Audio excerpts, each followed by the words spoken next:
Hello, so piti ho na bon, Savin, Jisu Krista, ngay lut na zalin, kalim na, Chibai kain bolin, tunin zong, ni hingova, pathin tu chom cha, Kihil lim ningin kadai sa en, hi chu hi le, First Peter, kasim sungi hin, pathin tu ngay ta, gilu ta, tuting le, iho dinga kil na te tam ta, kasim do en hi chu, kain elaborate de hin, hoi ta na ngay win lang. Sa pen pena Peter hi itabang mi ham ele Peter khanglaya hi iti hong kisun ham ti hi veleu hen first Peter hi ve na hele agipat alanga khu Peter hin Solchah adang ho Christian ho kisu gen thela ya le kha thotna Pontus gam Galatia gam Cappadocia gam tyo hi chi Asia gam Minor gama Bithynia gam hi chi Bithynia gam hi tulaya Asia Minor Turkey na modern Turkey hin hi chi khanglaya hi Rome lengte Christian ho Jesus Christa athi nunga Christian tha ho hi kisugen the hin hi chalai ta hi Peterin lekha thot hin man jong ne Rome leng pa ting le nero alal lai leng vai po lai hin hi chi Rome khang lai hin hi ti ai Christian tam tan kisugen the hi chi khang lai hi First Peter kisut khang lai hin hi chi hi AD 64 apat 68 chanyo the Bible scholar na 7 tunia hi First Peter in sima hele kangai num pen a chang hi pi ham tile First Peter bungkhat changi changko chuting le chang som na thuma pat chang som la gup ge kain sim de hin First Peter bungkhat changi ama chu mukhalo hela ngailo na hi ve tun zong ama chu mulo hela na ta san wa hin sei thilo helin na tha nomun lopina na dimoi chule na ta san lo penu na lhagawo hu hing na chu namu win hi atin hi som na thuma chu pi sem tile hizi chun na lung kong ke ga on lang lunglim ge chan umon Krista Jesua hongkela tingle na chungova lungse na kilut ding ahin hichi lungse na achun nakinet naw chu ngai cham kimun se ngaya thua nung cha te bang chon dol te in chonun malai nangol laiwa na lungai chat dungzuya na chon jiu banga chu chon lovin na ko pawa thin bangin nang ho jong non le khan jo sia thingun aji chu keima ka thin ji hin nang ho thingun tin akesune pathin to thing sim do naw angai zo siding aza jani mo sompi tau hen tune a hechi First Peter ko na hi iki holy masang hin Peter thu hi sema sautin Peter hi ama hin khwa iti khil ham tile Peter chamin izakhavin abangloi them khat history of heaven tunia hi Peter hin khwa iti ho khil do ham ama ami hi na etabang ham ti hi anaveo hite Peter hi ama se pen ama hi migun chu khat passion nei khat mi hin ama hi lung tho nei lo aji chu Jisu Krista ama sei zui ke hena chun kanung hinzui na tila pet pena angamat na alen chu ada tha jing hi chu chung le pakai su chu get smania rum si pona hungmat wang chu Peter chu ke choma achem cha a chu mi khat chu bilkul a la pe hi hi jo chu jisun asu dam chu chukile sei zui ho en zan thim ka zan laya ti khangni na ke ton na wa Jisu Krista ti chunga hong chu amu wa thila hi sa ki chau cho ama wang Peterin Jisu Krista hi het phana chu pakai thu pen kaung thei ni na ko ma ti le chi ta chola hongin na ti le Peter yong chi a lung tho ni lo chi jing tui khangnin chunga chu wa jing chi jing ama wang akim vel donga hui pi chuting le tui pi ki nong chu amu pha na cho ati hong za pakai su mai ve ta lowa hi ja chong thal tui la chong thla pakai ne hu do ne hong ti hi chi pin sa ham ti le Peter e ho tamang hang san lung tho nei lo ama wang phat lot lo thil bol ho ai wang ama alung thima ko na ngai lu na za ngai lu thing na nei ja chu hi ta bang mi he ti chu heaven hi ani chan a chu Peter Hinkho ai pi ham ti le mi him zo si koi ma akiling akingai cham akicham kim pon aki perfect pon ama zong hi ki pal thu chu ai wang ama hi ding do kit Peter in pakai su thumve asai lep chu pakai su nga lungna umni dan chu po dan na chu ka poi di chu nu mei nu nang hi sei zui hol ami khat he te la koi ni sei ka poi ta thumve jan asai chu thumve se u phana chu jisu kristan ke hi a cha khon ma sangin thumve hi thumve ni sei lep da ti chu Peter chu ke ta san lo e wa sei lep tho tho chu me ai wanga chu jisu krista sei lep wanga chu Peter chun ipi bolam tile asit na chu athip mo na chu achon chi ne chu selova pathin henga ngai dama ke thuma jisu krista en angai dama ha na an nei che chu Peter chu hija chu Peter hin khwa ko na he e hoi pi ki yal the ham ki holim the am tile hi chil ha sam ne hi nang le ke tu lai nu pi nu nga tam ta chon se na e ki vulova le se nup sa na hi chi pathin dei lo dei ma galatia bunga chang som la ko apat som ni la kha veleu hen dei lo dei ma thil pathina dinga wangam ichana deu thil adam chon se ja ngai dam ik thum deu hi pon hi chi galatia bunga chang som la ko apat som ni kha ki bol do hi chi zon than hoi nau I thil no I hu nau I git lo now, I khan sit now, I judon now, el tol gol, no bol now, I a now, mi zo si, I ki bung khen now, he chi ho mi inil kal now, ho zo si, I zo si now, til ho zo si. I ki su mo now, ama wang tulay di da hin Christian, tam ta hi, pakay ka ta asani itivin, ilil na now ki get do to lo cho. Ho ina, Sunday is in kain mo uchi taven. Monday, Tuesday, Wednesday, Thursday, Friday, Saturday. Office kayong ay umun chuting le. Lona school kayong tam ta. Tulay gampa ma le kasim chuting le gampa ma na tong tam ta. Restaurant hin, aerospace hin. Za som na to. Pathin pathei bon zalai changmin. Ama ma isim pao igel do to lo. Isim pao sumila e ho in hin khu iman ho le so sa ho hichi materialistic pleasures ho pop donga cheding party aga ke hoding hichi hip hop music rock music nga anom hi cho hichi trance music hi satan now aila hi so pite ho hichi a ho I lu wa hele I lagaw hin khu I lagaw kap ma cho Christian khat ni ya jisu Christian ta sana nang satanin ei pui hichi satan thang ko la hi mitam ta yo to ai tulai ai inam sung gam sunga jong tam ta I umun eima ho ki gel do lo ai le hi chi Peter banga hi ila sam naw hi chon sit na ki bol naw hi umdan po te chon sit na hi ike su mo naw hi tulai mi tam ta nga chpang cha jong ki sumo na ajinei na ki sumo ham pasal ho khamna thi ham ti ki sumo tam ta ki umi cho ai wa hi cha hin kho sit pai loading hi cha kon ki tho do ki ding achai ne boy ti hi Peter hin kho akona hi khil hi athum chana chi sinum pam tile Peter hi ama hi ngai lu na in a hin kho asim jang pi hi izina mi tile Peter hi ama hong ki pat do hi phat lo lo ho na Peter hi ti sai da alung tho nei lo wa ngai lu nei tai pang mi je hin ama in hi chi khang la ya hi 64 AD la ya he hi chi first Peter asu na hi veleu hen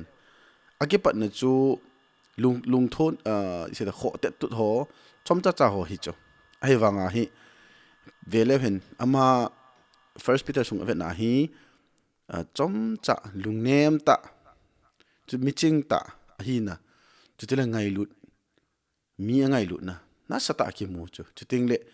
hi chi khang lai chu Christian hi mi tam ta ki so gen thei chu a ki su gen thei je na hi ama hin a ki so gen thei ho hi pathin thu a holum pi a ama da kel ngoi chinga pang hi chu hi ja chu Peter hi ngai lut na in ama angai dam le helova ama hi a hel hi chu hi chi hi e ho zong hi i chon che na wa ko na ki kul den lova ilagaw Hinkho hi kisim tha i ha che de ti cho Peter Hinkho i kil the hi ali chana che sei no mo pham tile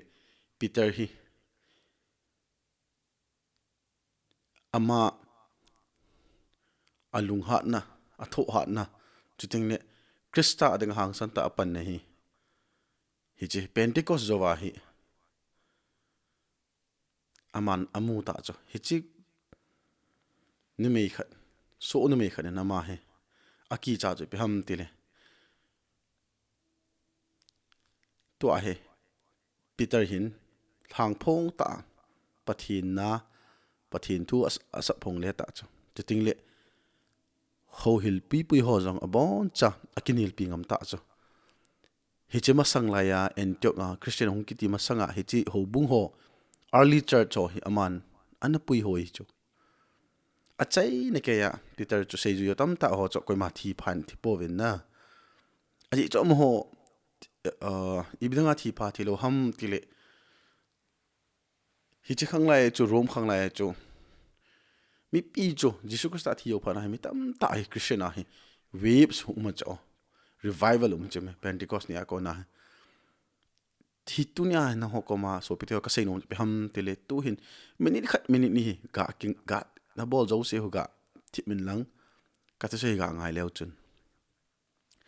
for example hin ipidanga hi Solchah te hin Krista da thingama pangham so Peter chu pakai su chu ex lema na cross a tau cha ulta am hoin jisu Krista to nil kala amon eng nga bol wa bungli ma tun wa ka khet be o cha cross a hi chi a hi Peter athia kon me tam ta jisu Krista amu de chu hi ja he so Peter ho tu ni a hi nangle ke in e ho in tua Christian ka ti ho hin tu lai Bible theme tam ta inam sunga tam ta ta ven ama wang kasino pe ham tile damuna hi hell will be full of spiritual people ka ti pe ham mi tam te in pathin thu hi cho Bible long avel vela sim chai cho I mu de kon tile Psalm number li changet ke ma lung monga kaluma ke mu de hin aji cho pakai nang mu lu mo ai chen sa ni idei lai bo Bible chang thi kisima ki mu cho kasai num chi pe ham tile sopi tu zan hin I mu de ta cho a hi le jingle nong tho de cho pathin lung se nong tho tai ai le nong tho the ji hi is it because nang thil pha na bol ji ham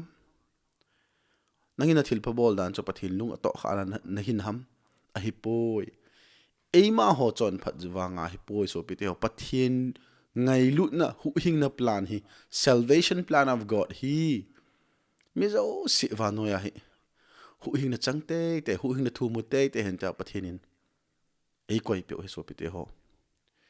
hi chi en ka sei hi pathian ngai te so pite ho tu ni a hi mitam ta wanele se na hi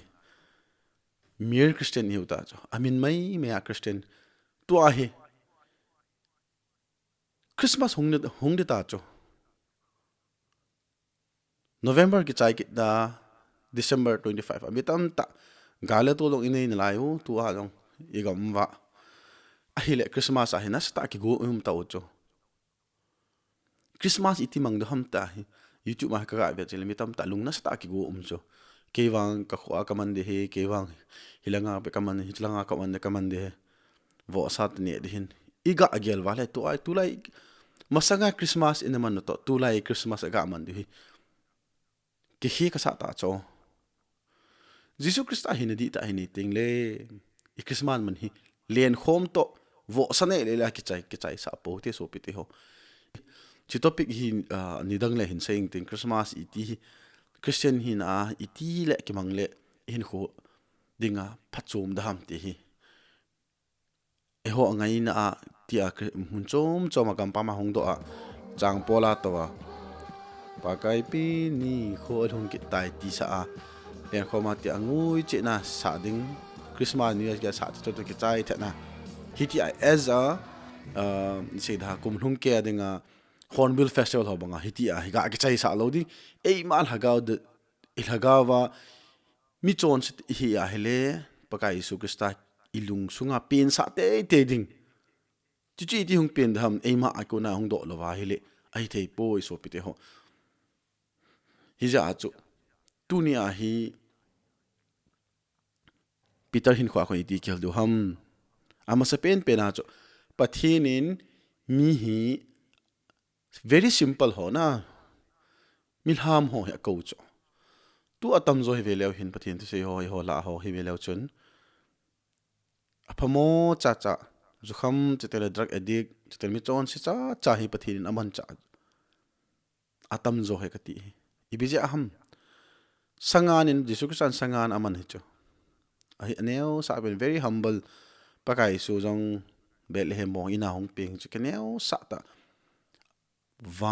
van til ho sanga lin zo Jesus Christ hibanga pathin chapa bong in sunga hong ping e hol akile sa thei dan no hi mitam ta hi sung le pa inei lo le elo le van hoi inei lo le Christmas ki mang losing hitia hizia chu tunia Peter hin kho ako na hi pathinin I tamangin chon se yong le hen I tamang ka hling zo poi pakai ka chon silwal tai ti hilo chu pathinin eiman cha ni tho de so pite ho but ehon ilung ko ehon ngai chula Peter chu ho hilo chula rabai hilo chula le kha thim hilo chula ngaman mi mai hi bo cho mi tu hilong hilo chula ngaman mai hum gum the thu akam tama tam hi cho hi bo cho ama wang pat pakai sun kanung hin zu jin ke ma nang ma mi man den sa kamak sim ti cho alaman jong direct nga pakai sung zui jing hi cho hi ja hi chi Peter hin kho akona he pathinin mi akim sa athing sa bol thei sa theng poi atam join pathin a hlen pen chu athing se heti chu ani na chu iti kin kho ipi ham tile eima Jesus Christ a hi ihung ki surrender tingle ihung ki hlan thing tingle ilungot ilungai chat ho hi nasata ho ta na ki bela mai chu Peter hin nasata thu se ho hi abang la ka se khil ko ma chu na tam ta bol khil ko ma chu ai wa ama hin phlagau thing an man cha pha na hi chil hagau thinga lung hat na a bol theina hi chi hlagawa mei kong asunga lung thima kong chun hobung an phu do cho hi ya chu itunia ke ikihil no naw pe ham tile e ho imi hi naw itha naw I bol theina pa hi ithil bol theina pa hi ho in sunga gitar na tum thiam nam keyboard na me thiam nam na la sa ham kilet sa na hilo mi ala sa thelo yong mi cho music guitar tom thelo pi mi jo sin keyboard me thelo pi chama mi jo sin thu se thelo pi amma wang pathin in talent na pi na hi iman cha pathin wa choina iman cha na ema mila min emute te hen ti na pa helo wa pathin wa choina na sata lung na chema lung dil de la wa pathin wa choi lai sau ting le pathe ki chang hi na sa hi enjoy I say mangwa chu ilhil len naw hi kisu mon hi achain e poi ngai lu nan pathin ngai lu na en hu hing na en ei hu hing cho ei sim tha cho Peterin asei pat pakai so sei le wanga chu ama hin kho su chawai thei ai wanga pakai sun ama ke mu pia asu dama ama en disukusan ama boldinga to na to tha pe chu hobungo tu a Peter ji amitam ta hobungo na sa ta ke sim pha ya chu tu ni a hi lai ka sei no pe ham til ke ma wang ka chon se mong ta zu ka donin hitin pathin dei lo mi dei lo ka gu chan kala cha en hitin zong zen Hinkho kamangin number 4 kanen kan ni kanen hitin ka bolin mi to kenan mi ka tol ka thanin hitin zat wangole se na chon se pen hi mai the chu zo ka sein hitin mi sum kala min hitin mi tam ta ai ngeng ka boli ama wang pathin amu tho mi him zo sin itamang chom se bol na why do we feel guilty ibidenga umam sunga he ku hichi ilung sunga conscience asela pha he thena pathin epi ba he hicha ko na he izanen chon se ke bol jong le ahung ki thau the ki thau the lagau thengin ei so ha the ti hichi sanga hichi milui hin kho sanga mitha hin kho man te ding hiki go divin so pete ho kan te ni Jesu Christa dinga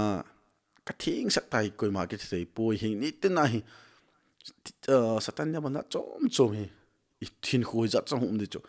2025 in kichai wa den 2026 le technology za chom hong ding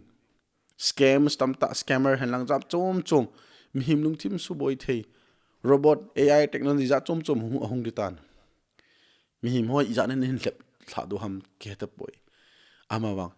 ikizung khol pen jo pathin thu isim jung wa hele lep na I lo du he so pite ho lep na I jong le pathin hi nga I tawa pathin tu ikizung kho po wa hele thagau theng I pi de cho ya cho sei ngai chu ma sa pen na pathin an ki pi tin hi chi sei ngai na pa hen eiman I bol thena sanga I limit na ko na hai APA phathei bo he aji chu Peter chu mi mit mu chun tui khang ni na chu alam zo thelo ta pakai sun an man cha para tui zo chul tui chong alem chula ya chu pathina I focus wale pathina chu izung kho wa hele thil gel pha thelo ki bol thei chu hi chu Bible context kan sei nom chu pham de Jeremiah bung som thum la thum chang thum pham ti le nehin kovin keman na don buning ting nang man na het kha lo thil na sata ke sel gu aban cha na sei pe nge ti chu call me and I'll answer thee and show you great and mighty things that you never understand ati William Carey na sei chu expect great and mighty things from God pathina dinga chun thil na sata mudingin thil kidang ta mudingin kiremin chuting le attempt great and mighty things for God ati chu chuting le hi chuna mu zo ting le chun pathina ding thil na sata bol thei ding in ki gong in ati chu it's like give and take tamang hin na pathei imu wa hele e ho hin e ma chang walwala iki koi tu un hi chu di lo he so bi te ho hi ja hi Jeremiah ke sei chu pham tile ei man e gel phalo pathen phathei bo ni nga he Jesus Christ ai malam bet jing te ti ka sei no hi chuting le khil ki nom pham tile hi ji ke neu sa na Peter hi ke neu sa chu da lung sit na ki neu sa lung sit ni hin mi pil hin na vet sa hi chu Peter bung khat isi ma hele ama Peter hi na hi minial kal hi chu ma hi mi ang tawng type hi chi pa hin tu na sata mi ang mi kho pa hin ngai lu na kineu sa na chuting le gen thei pe ra tho kim na ding chuting le nu nem ding chuting le thien na ding hin kho hi e hi lu hi chu Peter hin hi ya chu ikihil no na pe ham tile lagau thinga idim ting la di ta lagau thai dim ting le e mal e su nem hi chu ilung thim ta keng chu lagau chem jamin asut hi chu him to cham jam chuting le e ma ilung yel hung ne ma mi pa te mi u te mi nau te mi nu te mi bon chawa imit liu pu hi chu so pi te ho hi jan ilungu ta sa po te Jesus Christ adingin achai nak sei nom ham tile ma hon amasa tu apat masanga na bol do ho kum som ka ti poi kum som ni ka ti poi kum som thum na ka ti poi tu ni a ka tu se ngai ho hi abang loi kum som thum jong umintin abang loi kum som ni la khat kum som li kum som ngaun mai the hin na tu ni apat na hin kho chi sai ga gya leo hin ga gya leo chun jisu krista de nga hi kum ya na manam ilung oi lu mai thei cho ai wang sino pe ham tile eima hin kho in chon chen hin kho hin to a i future a khununga imu du pa he ki kot hi lo cho aji chu jisu ka sa ai nei ting le i lagao hin kho hung ki khel ting le i future ki khel hi cho hi chu peter hin kho a ko na hi hoi ta a phot chet am cho jisu krista seile pa cho tu a hi pya hung pang tam jisu krista de witness na sata hung hi ta chola sa khi a hung pang ta chola titil na sata ma hin tho gim gen thein an tho ta ikilu na pe ham tile pathinin peter jong aman cha nom bangin miso siong amang cha the so pete ho nang jong ke jong e mang cha the so pete ho hiji in ki yalo te so pete ho tu ni a nang na ke in hichi peter hin khwa ko na chang som na thuma chun hiji chun na lung kong ke ga un lung lim ge chan oman ti cho hi chala e chu na lung kong ke ga un pi ti na ham ilung chu our heart kong ke ga un I kong ki ga le mi him chu ki fit I chu ito ka hung ki le mila ki ja chale chu na lung kong ke ga un lang lung lim ge chan oman ti cho e pi ja lung lim ge chan um ham because pathin chu tu lai situation a pakai so hi ti pa la hung tham ke sei thei po I so pite ho hi in jisu krista imu kha lo pi chu na ama chu mu khalo hela ngai lo a hiu hi cho james bung kha chang so na ni a chu hlep na thu ham chu annun no ma hi aji chu hlep patep a zo a thim a chan zo le pakai na ma ngai lo dinga atu tep sa hinala la hu pi de cho so pite ho hinala la hu imu do he so pite ho hiji hin tun lunglim ge chan ilung kot hongotin jisu krista hung kila ting le ichungwa lung sitna hung kilu ding hi chu hi chala ya hi jisu krista hung ting le hin so pite ho tunia nang la ken I he du pe ham tile tun so damon meidil jisu krista hung zowa damona hinna le khoba ki mon lo zo si tun so meidila lake of fire kale hagel namuna alung lamit lo hichi damuna ki pe ding ho ko ga gelin iga gelal tu ta bitam tein damuna chi dong ki chalo cho but ka sei nom che pe ham kitil hichi me kong tong sot me del ko hi aton sot for example hin 3 billion years nelsom taima tho jong la chun azing le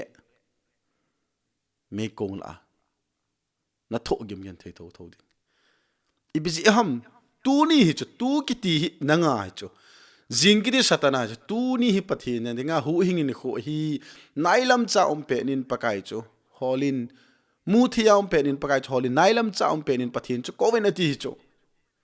tu nia hu hingin thu ki sei pe na hi so pi tu nia nang ma decision na ki gel han hi pakai mi chon se ka he pakai ni ngai de min na ti lo a hele kum sang tun so na denga tunia na decision hi gyal tang na decision kela to chana hele tun so na mi thing ho to van paradise an di cho na hung kha jong le na I mut jong le van ngama na di cho me no tain kho na man di cho jisu krista to lagao thing to van paradise ai di cho ama wang tunia na decision kela khila le thi na man na to a hele so pi van ti lo nong pui lo de he so pi te ho na lagao holai che dam na ki het cho ko lai che dam hi chi ja hi christian na hi mana chun van gam che ding ki ngai to hi in so pite ho a chon sit na ki ngai dam ho bo van gam lu de he so pite ho a chon sit na ki ngai dam ho mi o si chon sit de cho ichon se naw pa hi koi ma cha ke thing lo bi thi ichon se naw pa hi ikingai dam lo le pathenin khat jong kingai dam lo wan e koi wa hele wang em lu lo du ya chu tu ni ana decision hin it can change your destiny for a billions and trillions of years either na thagau chu tun sot damun meidilan sa no mam elole van paradise a van gam no ma sana luku na sa no mam hi chalai so pite ho tu zan ke yalute so pite ho leisit nup san hi tu lai Facebook Instagram tu tu la cha chom idol je bolvin kichep gol se bolvin el tol gol nop om tan leisit na hin satan dia ban chom e pui mango ta cho kel ngoi le kel ta ong khen do ni ting le so pite ho na zaw lo wale van ko hong ki hong di chun nom le dala chun ni khale i thi te do jisu krista hong ka thi ho chu pakai su ki san ho cha hi le chun ama da chun thokit nga di hu chu ama wang jisu krista in ki san man lo wa i thi wa hi le i future chu ga yal tang ton sana kal ha gel mun na iki pe du he so pite ho hi je hin tu ni a ka thu se ngai ho hin hoi ten gelun na tun so in mun hulai ham amos bungli chang sol ni chu na sim pa lam to din ke gon ki ibidinga hi vanoli chit pompi a Nigeria Christian mi sang som gum lang ki thana ham ket pop in Nigeria chapang sang zathum ham sang thum ham hi apu da ucho hi ji cho man la nei la do pe na tiu cho chapang tam ta hung jam do om chu ibidanga Christian se ki su gen te ham ho bung dang ki su gen the lo wa ibidanga Christian bo ki su gen the ham ibidanga Jisu Krista bo hi vanoin asei le ham vanoin ibidanga a hot ham gelun so pite ho Buddhism nang koi man hot lo Hindu ko man hot lo adang koi man hot lo cho na vanoli sana chom cho ahi wanga ipidanga pakai so mi o se ne a thet ham gam khang to ho in ipidanga Jisu Krista thet ham comment na hin ni khat hi YouTube ho Instagram ho ka vet ne hin tu lai dia Charlie Kirk athi zo hin street preacher ho in pathin thu na sata in gay ho lesbian ho la hin elole carnival festival dong ho hin public la hin mi pi la in pathin thu sei thang hele mi tam te in Jisu an sei lep dan anel pe da no cho blasphemy bo lo cho na pathin jong nu me hi bo ve na pathin jong nu me ki zu ho bo ve acha na ti bo la pathin tu sei ho la ang ho do khum le to ko jong ho do khum loi hi ti ai pathin ki chalo hin kho tam ta ta chula tu la ang ho bung sunga hi ti ta chula lagao bhalo lagao thing chawai ta cho so pite ho mi mai he why are we digress from the part of life ibidanga hin tuta ko na ibidanga ipo do ham for example at tu hin na so pi no sangam hat ama chikin na taw dam pi leng for example in I like dadat mo mai thei cho miracles a cho I like ama kia pa kin ka hopi taw bi pa cho pathin ta ham na ti mai thei cho chu min ka senum pe ham ti le lag pathin thua Christian hi zalwa cho pathin tun ki jung kho po le han pha hi so pite ho ka senum pe ham ti le tu la ya koi ma chan damun ki cho lo cho it's better to reign in hell than to serve in heaven ki ti pa ho alang khan topic nga ho gi gel do cho me koi ma chan van nga nom lo cho leisen na nom ta ding ithi ni khola thi tan ti cho kana to khom pi ho achung pen pa hi alin pen pa hi ama hi sidha spiritual mi hin spiritual ti ong le thagaw langa spiritual pa hi lo ema way of living time spirituality hin khomanding atin ama on zu jong adon thovin na ka senum ti ham ti le asia agel lo cho ewanga cho mi to ken lo imacha bol I cho ho hikit ningal hoi ta thing ta hin khomang kit asia agel lo whiskey ram ho asia agel lo akhat kit pa ka so ka gol kana to khom bi pa pe ham tile ama he purely atheist cho anula pa cho hindu ho chme ahi wanga ma he lẽ khá thì vào biết sẽ ham elon to gì ham ethi sung cái số đó ta cho các kiểu gì hơn tình lệ iruma hi TV min mobile min chair min hoi lai tai pathin umeti approve am eti cho ethi so hi pathin a poi ki to hi pathin hena het ma jeng amo athi de kon ten hen pathin an ki mo do hin na pathin athi de kon ten le hong ki si do hin izat se wala mo hin Charles Darwin survival of the fittest who so I believe it cho pathin poi ti fact and proof izat ve ka sei wangin ama hin ethi pon pipila ola ka kheu ji hanin alien pen pa chun ni khalen ho Christian ho thu hi ki ho limit atin na ka sei nom che pham tele so pite ho tu lai wa no le shna hi Jesus Christ hi mi zo sin anel pe ama wa Jesus Christ hi ni khala hong te de so pite ho tu zan hong hen jing jong hong mai the hi chu ting le hap ta do ting le khat zo ting le kum khat kum ni ta hong mai the cho ki sei the lo pi cho kum som no tra hong mai the cho ama wang so pite ho Jesus Christ adinga inikis phul bul phu po wa le hin ko nop di dan hi nunga som thule ma ke sei ho cho gel tang nunga nga ho chun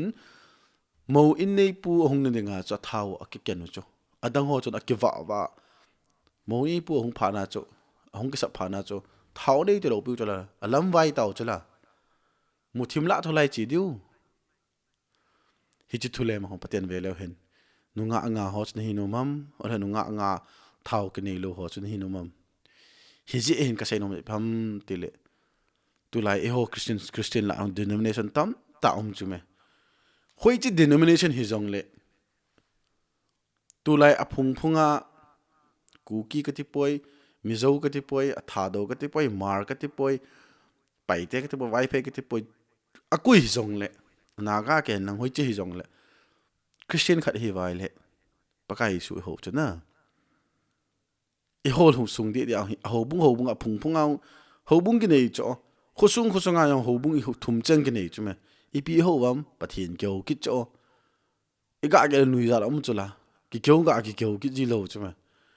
ka sei no mo che ham tile i ho pau khat bo ya ele bi danga i ho ki bung khena e man nei nei o ham bible a hi ita san hi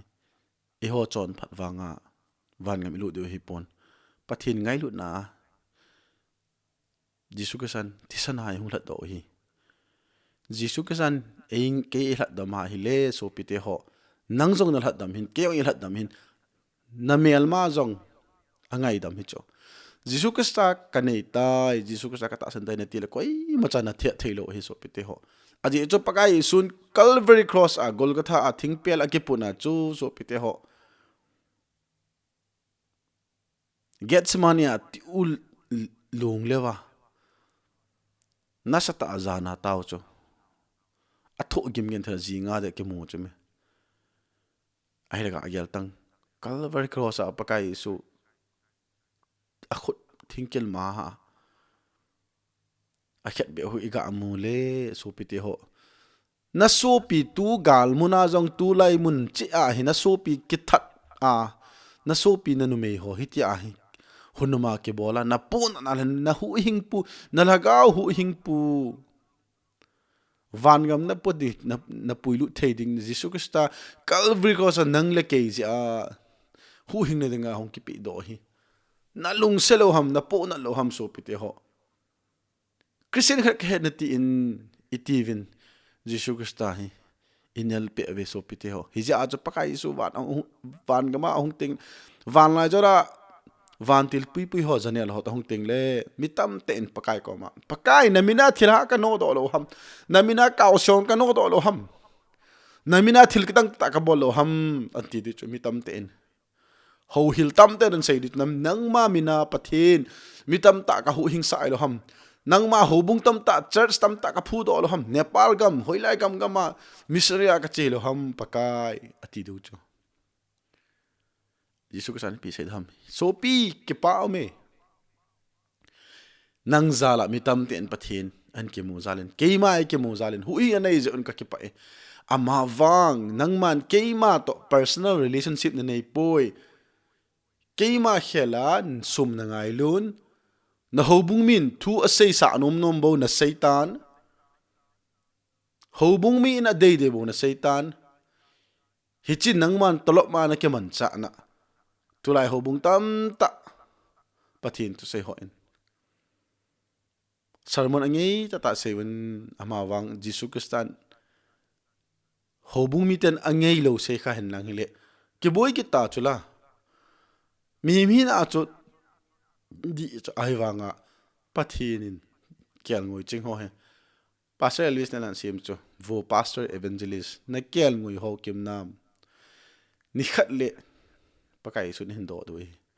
hiza ai so pite ho ka sei nom pe ham tele chine ting chule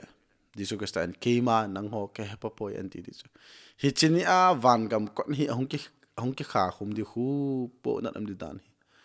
thim jing de chu so pite ho pak tua hi lagau khang hin ngai lu na khang hi chu tua hu hing na ikisan do wa le disu ka sa hong ting le hin time hi close di ta chu Bible is at pongin pakai ne ngai da min tiong na chun no chance o nova kot ni hun pi o tui sang le na thidanga ka hita ve atile pathinin kot kha ta ti cho hiya cho la am chula cho amin ki ko na sunga na umdem ati cho pathin sum kon agin na lehi umdi cho phat lo ta cho hui pathin sum kon agin na le phat hi lo ting chu le ati cho chu amin ki ko na sunga ka ding so pite ho ini chiu zong le hoi lai zong le sum ega tu mai cha mi ka sim pakai hinga mi longai khu pakai to kho hi lo pu so pite ho that is not the real worship min na mu lo wa gu thim cha pathin hinga na tau pa ho pathin na mu cho ipidenga Jesus Christa in tau na hi lo ham he pa iti the ho pathin kha che ibidanga he pa iti the ham when we have connection nanula na pan izanen thil se na bo jole na pho cho na vo cho na jep cho punishment na pi cho he pa ta na ngai lu chule ya hi chi pa connection na pa hi iti nei the ham ipa ita san ipa lung dia umma kapa heti hi i proof thini nga chi Jesus ka sai ta san lo le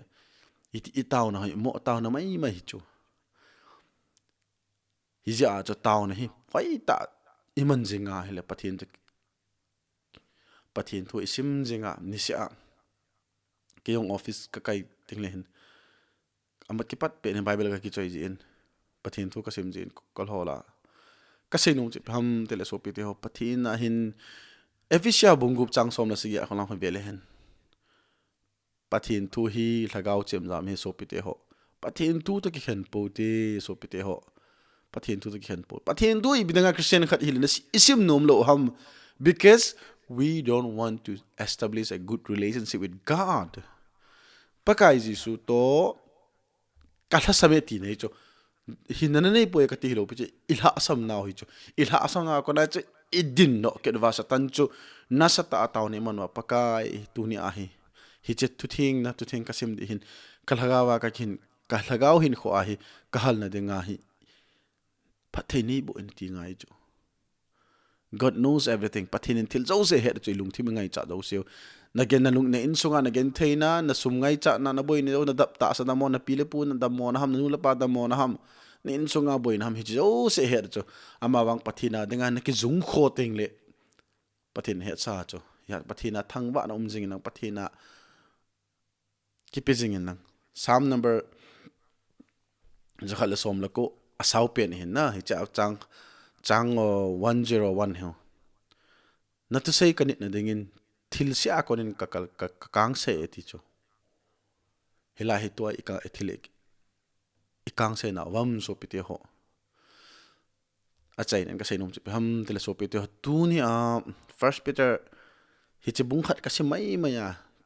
pathin thu a ikhil theina tam ta hi keiman ka sein lapo tin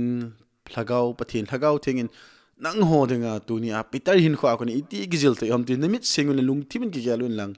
Bible na simutin la context to ve min lang tula hi google on ve te na ite bang miam holai gam hetam tio ki ve thei ta cho ama wang pathin na ngai lu lo wa na mo sim lawang pathin to connection and relationship na nei lo de hin hi a chon so pite hoi te en pathin hingin inga I chon se naw ki ngai dam ki thu mitin pakai tunin ka hongin lungthim gilta nei pin pakai na nga denga kaung ki pe tia iti thein devin tau ha da tin so pite ho pathin pangjingo te ti ka hin ti me muntina ka so pi ka sangam na bon chaven van gama ekimo to thein devin na ho jong aping tha lo lai ho jong jesu krista nei lo lai ho jong hoi ten ki gel min lang so pite ho pakai jesu krista van ka hong ki hona ata sanchate a ho bumi thing te an ki pui to ni ting ne he nang le in su mi te jong van lai zo la ekimo to thein devin ki go jing u te so pite ho he che ka tep no na pe ni hi ven bon chaven dam sil 7 lang abana ekimo to ke ka 7 muntina ka so pi ka sangon na bon chaven sun tin chibai zan tin mangpha